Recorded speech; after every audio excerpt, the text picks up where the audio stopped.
Trustees regular meeting. It's January 28th, 2020. It is 9:01 a.m. This is meeting number 2020-02. Please take the roll. President Barry. Here. And Trustee Olenichik. Trustee Desmond. Here. Trustee Phelan. Here. Trustee Vorder will not be here today. Trustee Mello. Here. Trustee Stalker. Here. We do have a quorum. Very good. I'd like the boards to vote on Trustee Olenichik's participation by phone. Move to approve. Thank you. Trustee Phelan made that motion, seconded by Trustee Stalker. Any discussion? Let's call that vote, please. Trustee Desmond. Yes. Trustee Phelan. Yes. Trustee Mello. Yes. Trustee Stalker. Yes. Motion passes 4-0. Thank you. Welcome, Trustee Olenichik. Can you hear us? Yes, I can. Okay. I did not pull the fire alarm.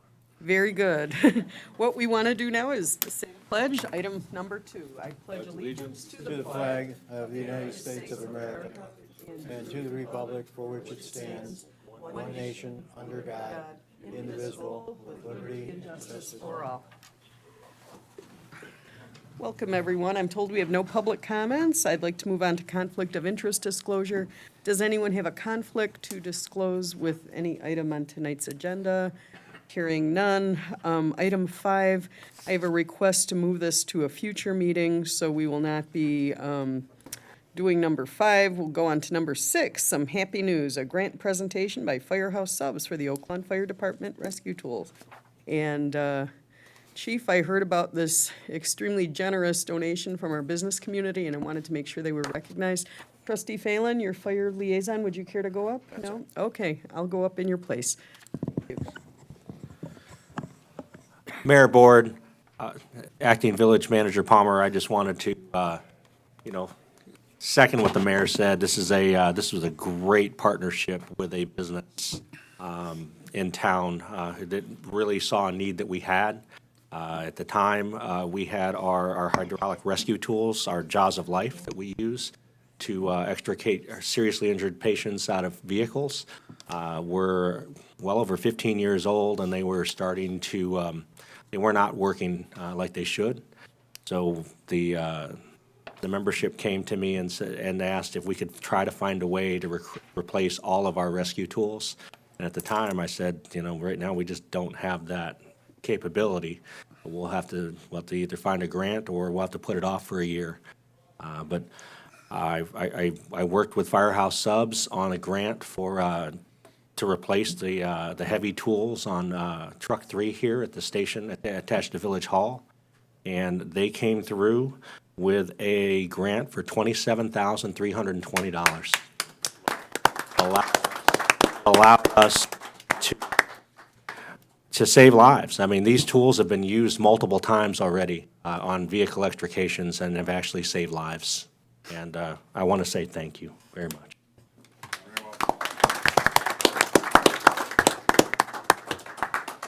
I want to say thank you also.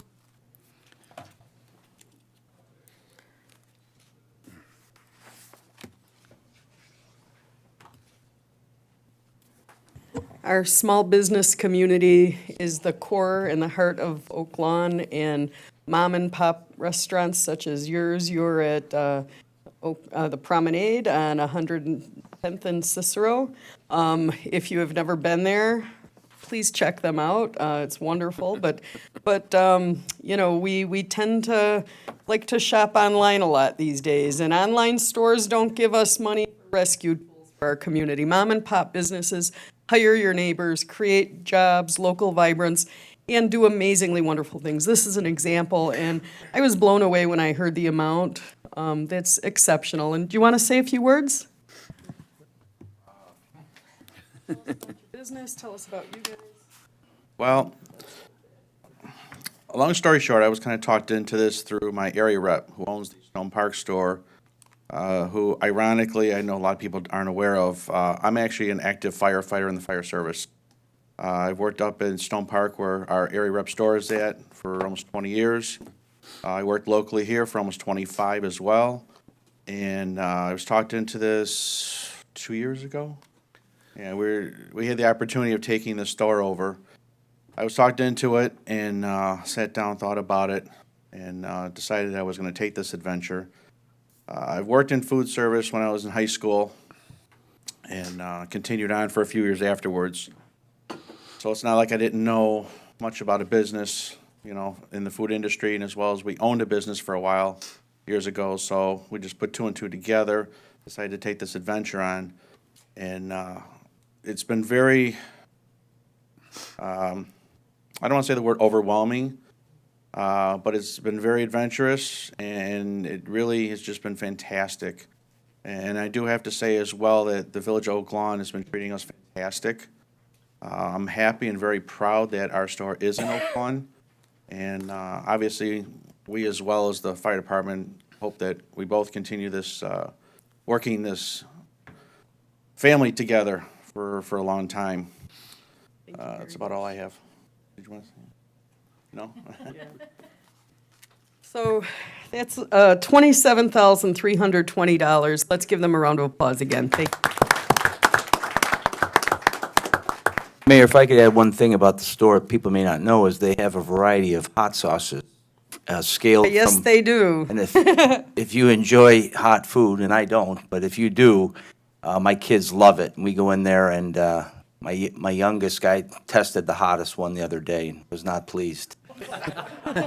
We didn't get a call. That's good. If you need any, in case you got a hand. Yeah. Yeah, and your staff is great, too. Friendly, helpful, quick. And really delicious food, so, yeah. Oh, online ordering too, very good. So thank you, and thanks for coming out. I just wanted the community to know. Yeah, they make sandwiches into salads too, if you are low carb. So, very nice, very nice. Thanks for coming out. Thank you so much. Yeah.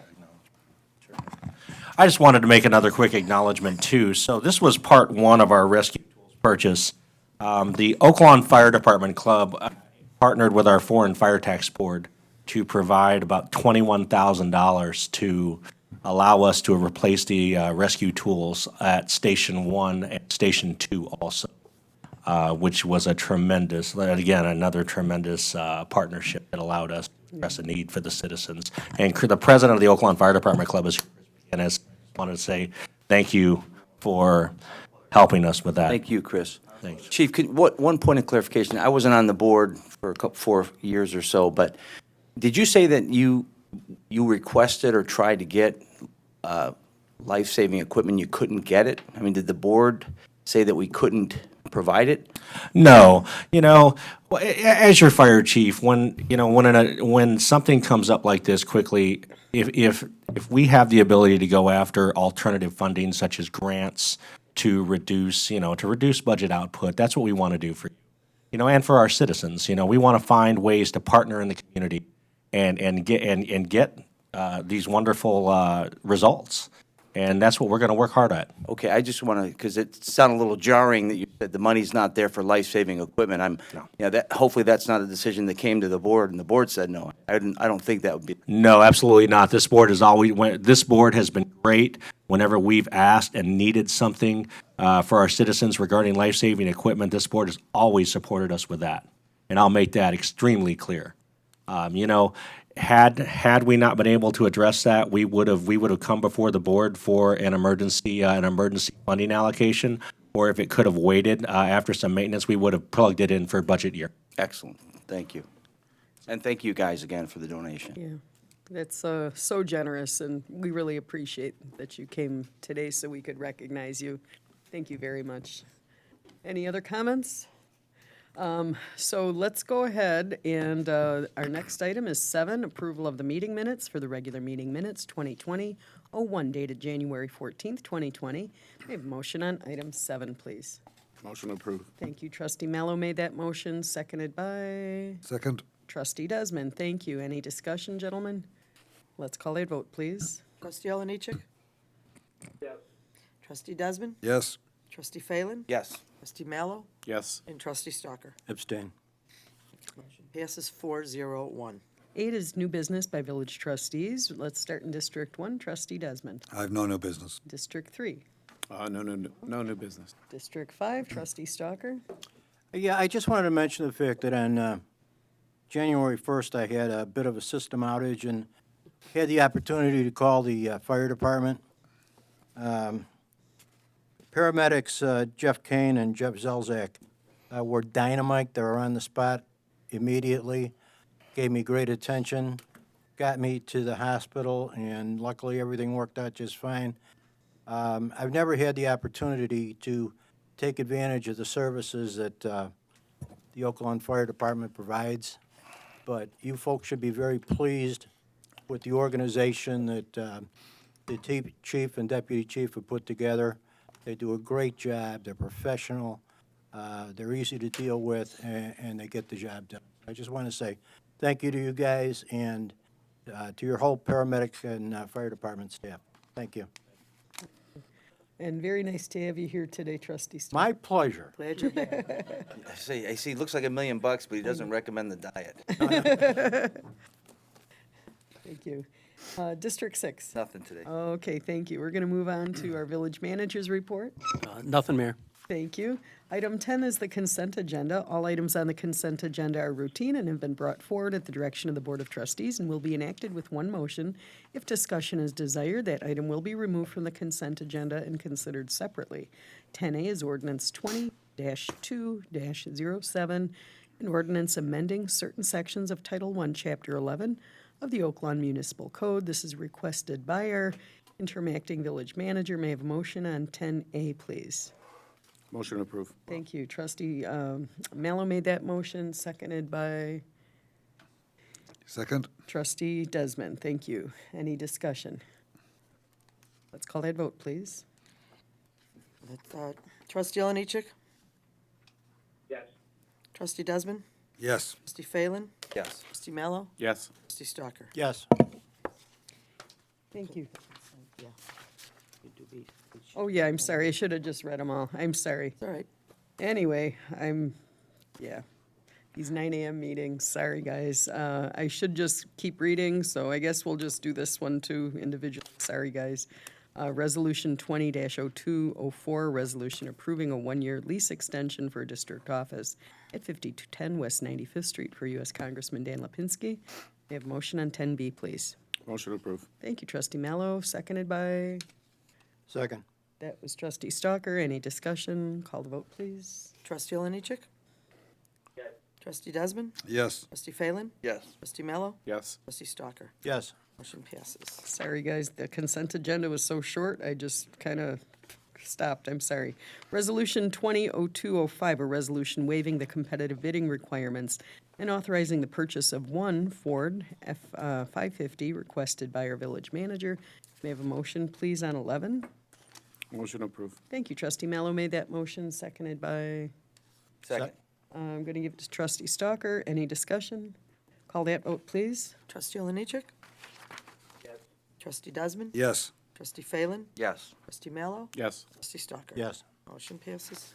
12 is Resolution 20-0206, a resolution waiving the competitive bidding requirements and authorizing the renewal of shooting range maintenance agreement with Best Technology Systems Incorporated, requested by your village manager. May I have a motion on 12, please? Motion to approve. Thank you, Trustee Mallow. Do I have a second? Second? Trustee Desmond is our second. Any discussion? Call that vote, please. Trustee Oliniechek? Yes. Trustee Desmond? Yes. Trustee Phelan? Yes. Trustee Mallow? Yes. Trustee Stalker? Yes. Motion passes. Thank you. 13 is Resolution 20-02-07, a resolution authorizing and approving a Pulse Point standard subscription agreement with Pulse Point Foundation, requested by your interacting village manager. May I have a motion on 13, please? I move to table this, Mayor. A motion to table by Trustee Mallow. Do I have a second? I'll second. Trustee Phelan is our second. Any discussion? Board, Mayor, if you'd indulge me for a moment, even though Certainly. we're tabling, we don't need to discuss it. This isn't an item or an issue that the fire chief has brought before the village. Chief, I'm going to just speak a little bit about it, and then if you want to come up to the podium, not necessarily to answer questions, but this is an app, and I'm not going to pretend to know exactly how it works. That's one of the concerns trustees have.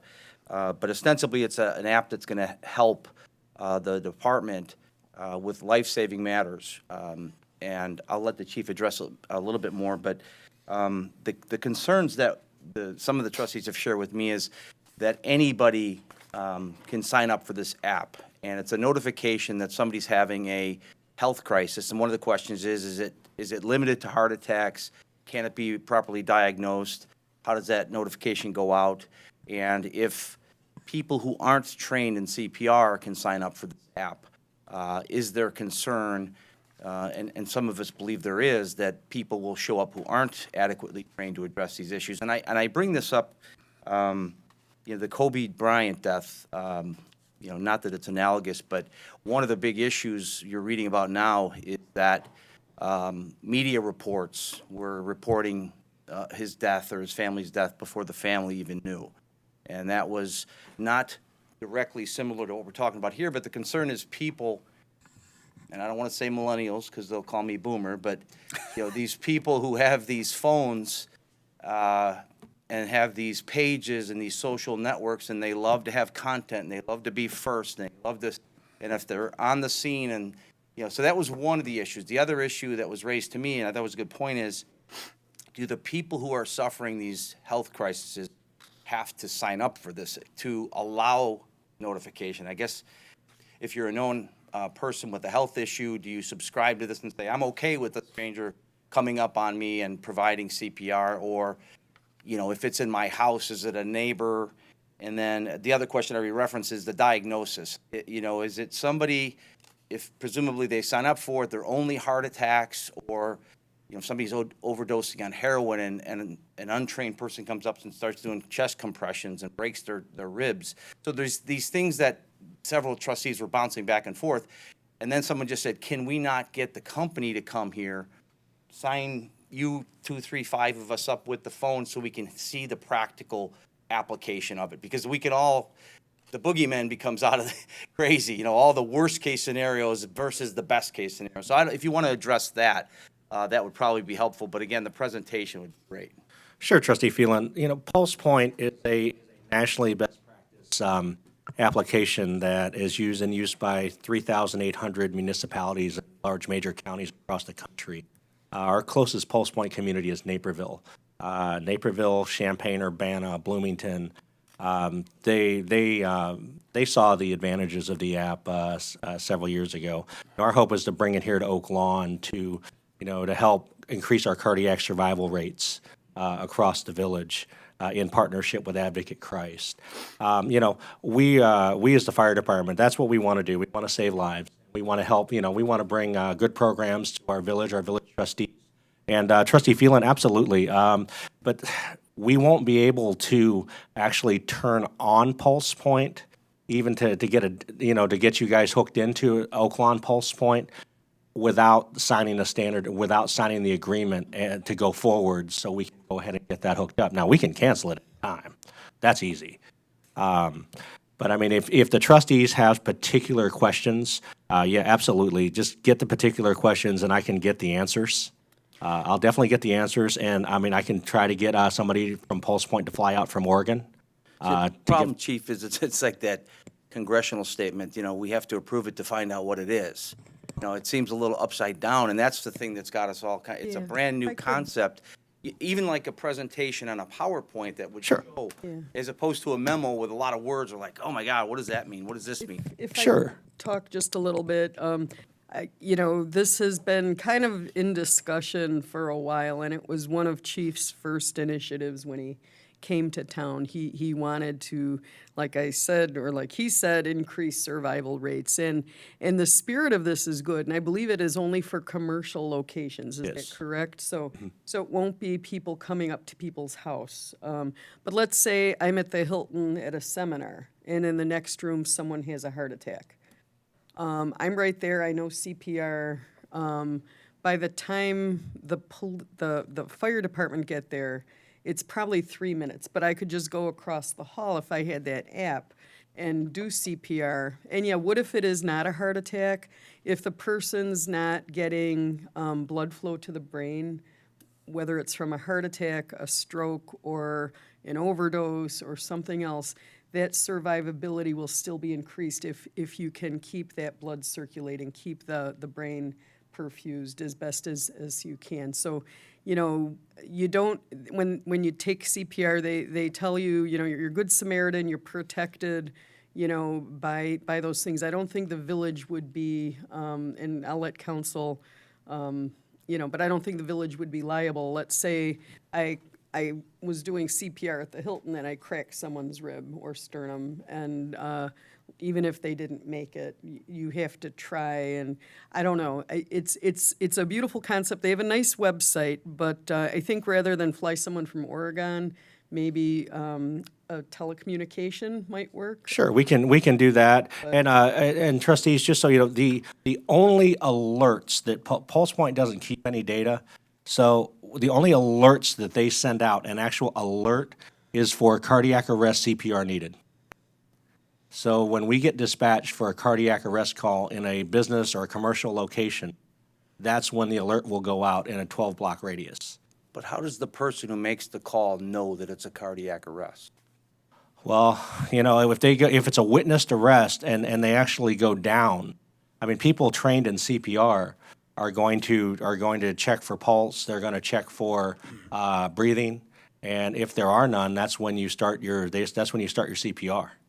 But then it begs the next question. I'm not trained in CPR, but like Paul said, his son loves apps. Hey, that's a cool app. I'm going to get it on my phone.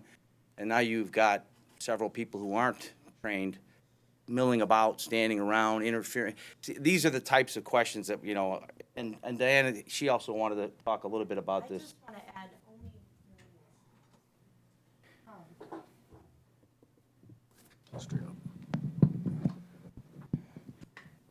Okay, whatever decision that the board decides to move forward with, that's a decision that the board can make. I just want the village to know, and everyone, that the initial 911 call comes to a 911 center. They are trained in CPR. They administer and they provide CPR instruction over the phone to an individual who calls, whether it's a bystander, whether they're standing next. So I just want to make it clear that there isn't someone just waiting around for the fire department to get there. You have emergency medical dispatchers that are trained in emergency medical dispatch. I want to make that clear because it makes it sound like someone calls, they're having a heart attack, and until the fire department or someone in another room that could have that app arrives, that person's just laying there. That's not the case. So I want to make that clear, that when you do call 911, that is what the dispatcher is trained to do. They're trained to give those instructions over the phone. Whether that person is CPR trained or not, our people are trained to do that. So I just wanted to make that clear. Other than that, I know we've had discussion around this before. My understanding is, because Chief, you mentioned Naperville a lot, Naperville never had a fire station alerting system prior to getting Pulse Point. And back in 2017, I believe it was, the fire departments, the 8 fire departments that we have, decided to go with the BRIG system, which allows those notifications, you have it as well, for 15 fire departments, where it's station alerting and it's an app, because I have both. I set up Pulse Point at Naperville and this one. So the differences between those two are, like you said, as you stated, Pulse Point, you can have the citizens, sign up for that. BRIC system is first responders only. So it takes the fire department itself to say, okay, all these first responders want, this access to it. And that shows a lot more, because it is an issue. It's residential information. It's private information that's only given to first responders. So that, I think part of that is, regardless, I know they're two separate things, but I want to make it clear because we're making it sound as though people dial 911 and nothing's happening to save them. Sorry if I gave that. No, it's okay. I just wanted to make that part clear. I'm going to go trustee Desmond, then trustee Phelan, then trustee Maliff. So if I have the app, how do I get that alert? Is it, Come across your phone. yeah, but who sends it? So when the dispatch center dispatches us, So it's or not- let's say Paul is in, let's say Paul's in the next room. Let's say you guys are in the same store. Right. And Paul's 4 aisles over. Yeah. And he goes literally down. Goes down. Looks like a witness cardiac arrest. Goes down. Eyes are fixed. He's not breathing. Okay. The call comes in 911. The dispatcher is talking to the person on the phone, and when they dispatch us, okay, let's say you call. When they dispatch us, your Pulse Point alert is going to go off. Okay, so The dispatcher is a critical tool in the chain of survival. The dispatcher is going to be able to give instructions. Now, the Pulse Point app also has visual instructions on, telling you how to do CPR. Chest compression only CPR is sufficient. okay. Okay, it'll tell you that, and you don't have a duty to respond. It's under the Good Samaritan doctrine. If you choose. Yeah, go well, and that was help, where I was confused. can. Who sends out the alert? I mean, is it going to be? Comes directly. Yeah, so it's It's, just yeah, it's based on what we call a nature code. So if we have a citizen that calls and states, this person is unconscious, they're not breathing, we would then put into our system basically Okay, yeah. a cardiac arrest call, and then that would get triggered. so it's that one dispatcher. So yeah, so I mean, I envisioned some guy down and a bunch of people on their phone trying to send alerts on their app. So it's the 911. And the other thing the app does too is that it catalogs all of the, if we have public AEDs, it's the automatic external defibrillators, it will actually light up and show you the closest The AED location. Okay. that you can use on the person, And like I said, this is a great program. We want to bring it to Oak Lawn. We want Oak Lawn to be a leader in public safety. But we also want to make sure that this board is educated on it and gets the answers that they need. So the public is made aware of this. Say we agree to this. The Absolutely. And whoever feels that they're qualified enough. Can, now, is there any? Do they have to? Fulfill any requirement to get this app? When they fill out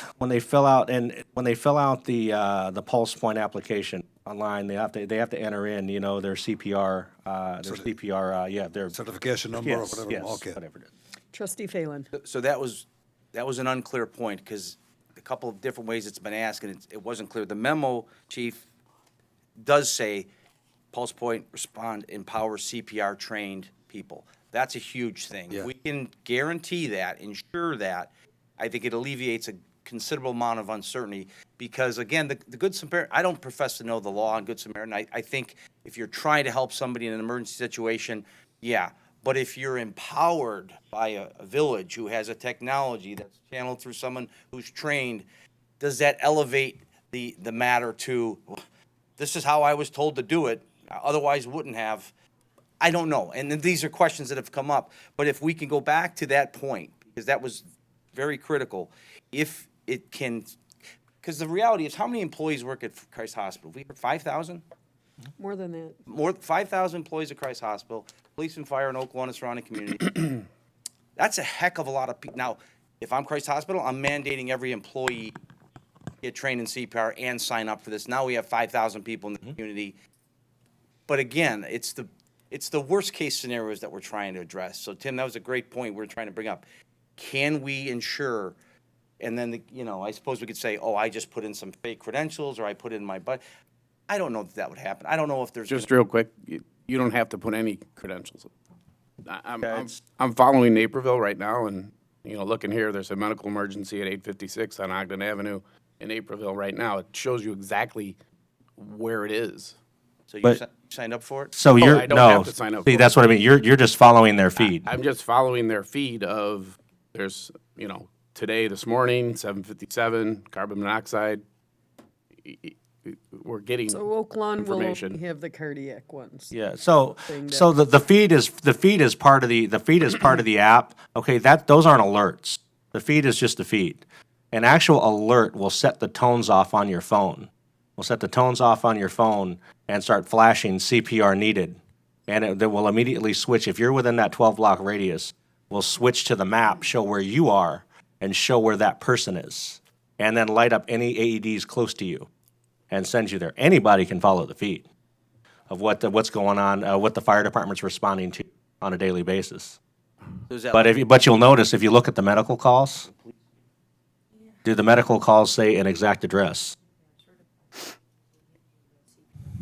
They do not. Carbon monoxide's at 1560. Those are not medical calls. Okay.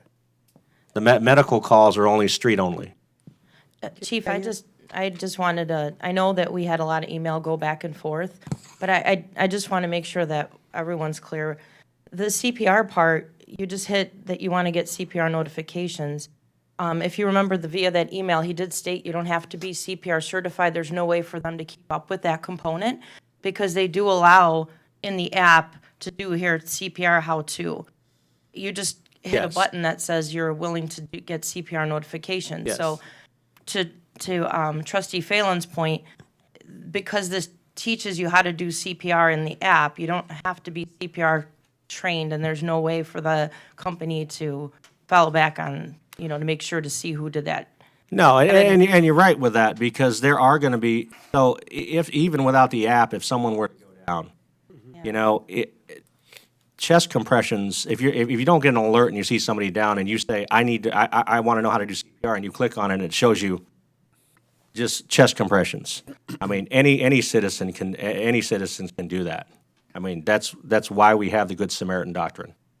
Okay, that totally is not, that has nothing to do with the village. But again, now we have more clarity on it. So it's an app available to anybody, no different than a game app. And again, I don't mean to make light of it, that anybody can sign up for it. A gawker, an ambulance chaser, for lack of a better term, somebody who wants to be on a scene first. It's all those things that make you wonder, and aren't we one of the best response time fire departments? We do. We reach our nationally accepted response time is 4 minutes or less 90% of the time, and we exceed that. The biggest thing with cardiac arrest is for every minute that the brain is not perfusing oxygen, you lose 10% chance of survival. So with our best 4 minute response time, that's 40% that is already degraded.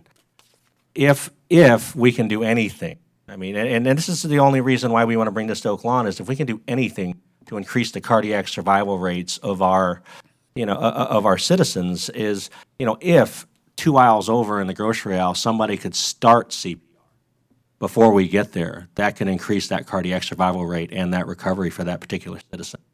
To that point, though, isn't the person that's calling 911 the first one to have to do this? I mean, They could. It could be that way, or it could be somebody who's calling 911 who just basically freezes, calls, and does not want to get involved. Just says, hey, they're down. If I could just make one comment, I know when this was all going out and we had all discussed this and we were excited about it when Chief Maverick George brought it. There's a couple concerns that we have. The first thing was the access to the data that the company requested. They just wanted, hey, we need access to all your CAD information. So we had a discussion with Diana, and I'm not comfortable with that. My issue was, and everybody can remember when Target was breached a few years ago, and everybody's data got out there. Then you're paying for them to have those services that they can track and make sure that nobody, Equifax and all those companies that are watching to make sure that nobody is stealing data or my information to go out and then get a credit card or something. So we had our law firm take a look at that, and they did work with Pulse Point on that, and it went back and forth. So I just wanted to answer some of the questions that the board had and why this is taking the time that it's taken. The other issue is I know we've gone for years without having this product, and I had talked to Diana, and I had gone back and forth with Naperville of hey. I sent a note to Pulse Point and I said, okay, we're using Naperville as an example. Can you tell me how many saves you have? And the response I received was, no, we don't keep that data, so I can't tell you how many saves we have. So I'm just looking to see, is this product worth what we're going to be spending for it, or what what Christ Hospital is going to be paying for it, and what the police or the fire club is going to be paying to offset the costs. That's my only concern, that we could take that money and use it somewhere else that would be better useful. And I'll give an example. I know that there was an issue at Jewel where an individual went down, the call went out, and that had kind of been used as an example. Well, here, if we had Pulse Point here, but I talked to Diana about it, and unless it's coded immediately as a cardiac incident, then it is not going to go out. Is that true?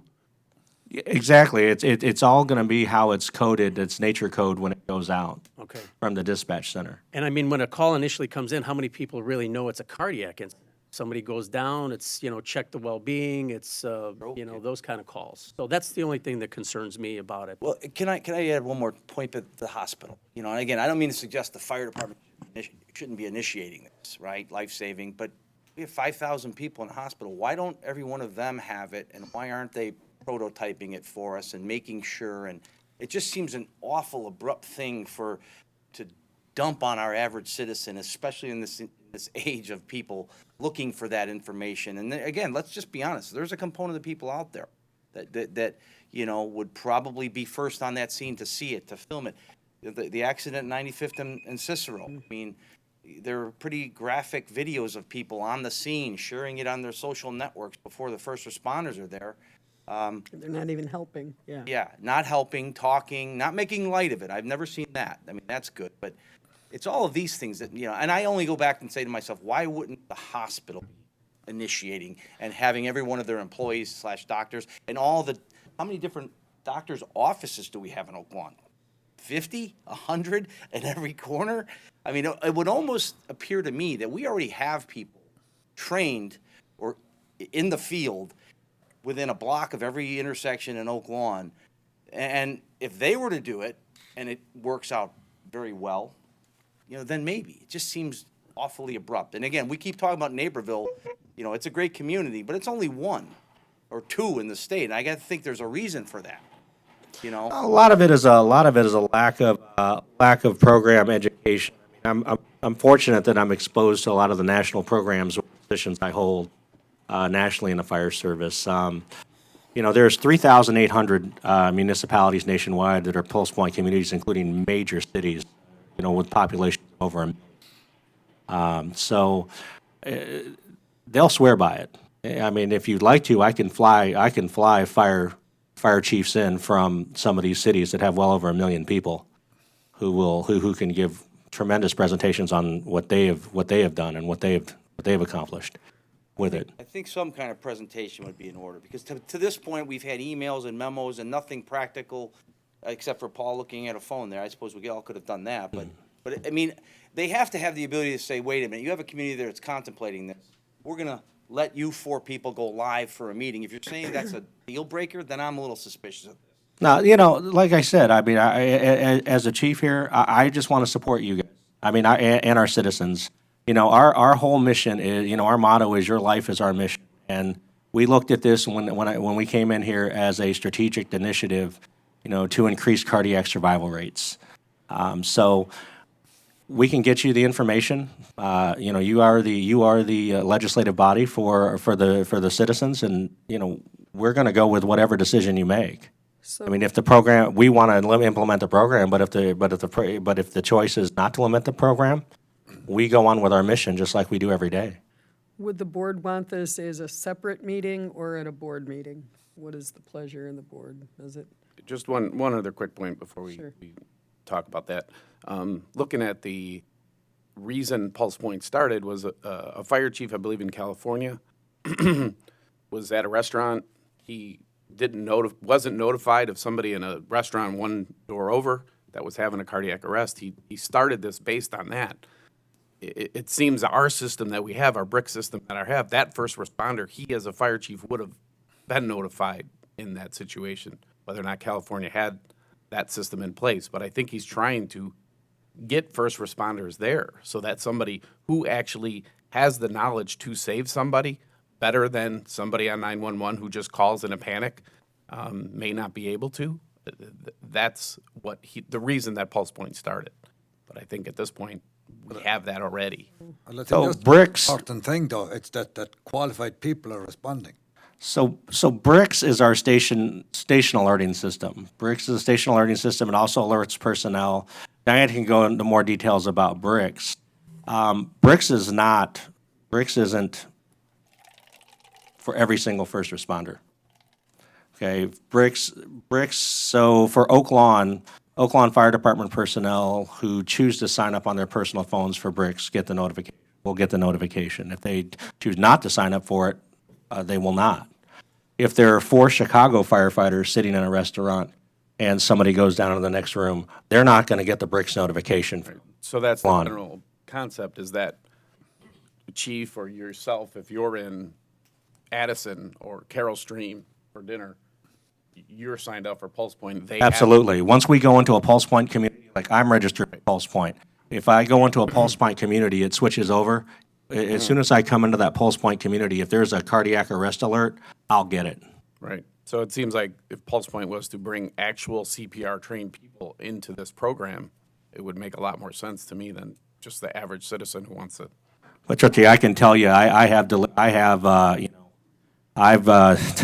delivered CPR multiple times on people, and twice in a public setting, and I had lay people help me, because I'm telling you, with single person CPR, when somebody's down, there's an awful lot going on to control airway, to do chest compressions. And now that we have chest compression only CPR, it makes it a little easier. But having a second layperson, the ability to spell you, so they can do compressions while you take a break, is a life-saving bonus. Trust me.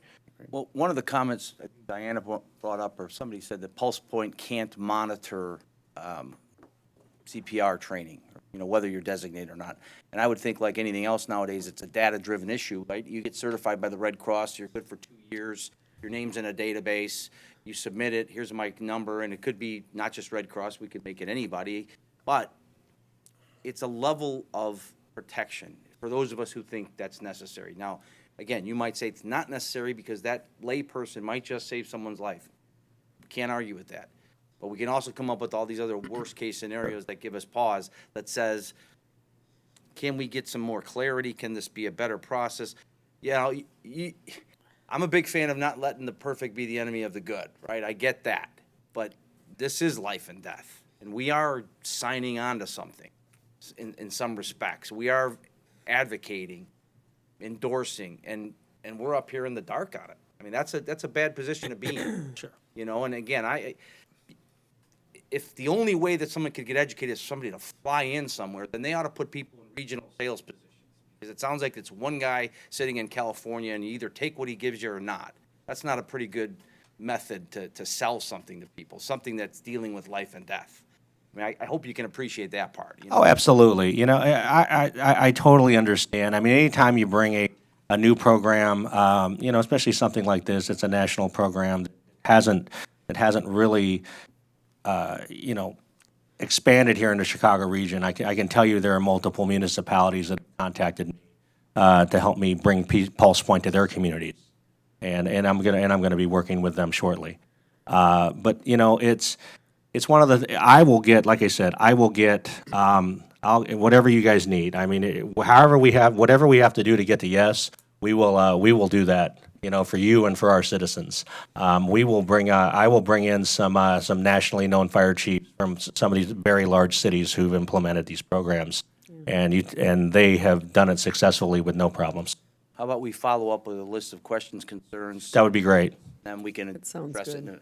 in a subsequent meeting. I just wanted to talk about the hospital a little bit. You had talked about why aren't they stepping up, and the fact is they have, and it's the only reason we're discussing it is they had agreed to fund the initial cost of implementation, so. I'm sorry, I don't mean to say fun. I mean, everybody who works there signed up for Yeah. it, and is getting the notifications right now. And again, I don't mean to make this sound as snarky as it is. If it's such a good program, then everybody who works for Advocate should be on it. And I don't know if that's the case. Maybe you're going to tell me a good portion are, the doctors are, the nurses are. But I think that would be a good jumping off point. Let's get them on board 100%, like I know our firefighters are. I can say that I can tell you that we have complete support from Advocate. This was going to be the first of a multi-stage Advocate and Oakland Fire Department total community health concept that we've been working on. Then the phase 2 that we're working on right now is another concept is our opioid addiction response team, and we all know the tragedies that occur with opioid overdoses. We're working with them right now to find an opioid way to address that. But with Pulse Point, Advocate is waiting right now because the system can't go live. Now, I'm sure there are plenty of Advocate employees who have Pulse Point, but since Oakland doesn't have Pulse Point, I mean, if they go into Naperville, they'll get the Pulse Point alerts. If they go into any other Pulse Point community, they'll get the Pulse Point alerts.